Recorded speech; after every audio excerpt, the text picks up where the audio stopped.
After changing, we got into my aunt's car, with the dress and petticoat hanging from a hook on the back door. I got in the back of the car, Ginny on one side of me and Sheila on the other.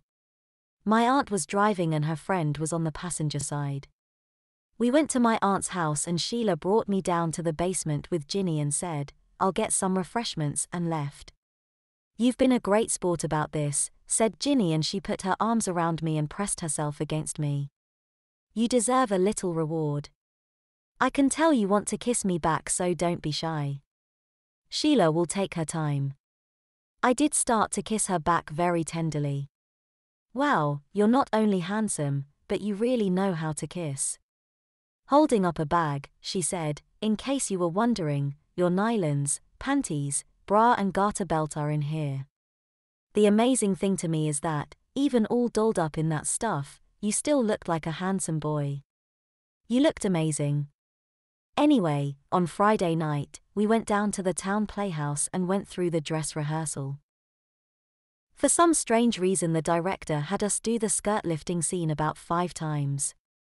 There was a lot of giggling. After the rehearsal, Alice came over to me, put her arms around me, kissed me and whispered, "I really enjoyed pulling your skirt up. You have got a great butt." I was speechless. Then came the big night. In the first scene, dressed as a boy, I walk on stage, walk over to a fireplace, take one of the pictures on the mantle, look at it, put it back, turn around and walk off the stage on the other side. All the while other characters on stage are talking. I still have no idea about the plot. Did I lose a bet? Am I being punished? I have no idea. In my big scene, I walk on stage, turning briefly to the audience so they can recognize me from the prior scene. I am not wearing a wig or makeup. Alice slips in behind me and I feel my skirt and petticoat being lifted way over my waist. The feeling was electric, and I think that the audience felt it. There was murmurings, giggling, gasps, deep intakes of breath and other human sounds that don't have names. When the scene was over, I ran to the dressing room and got changed as quickly as possible. There was thunderous applause when the play was over and the director told us all to get back on stage for a curtain call. Alice came over to me and said, "You should have kept the dress on for the curtain call." I responded, "Yeah, so you could pull my skirt up again." With a mischievous grin on her face, she said, "Absolutely. You were the highlight of the show, and I am sure the audience would have appreciated another peek at your petticoat and panties."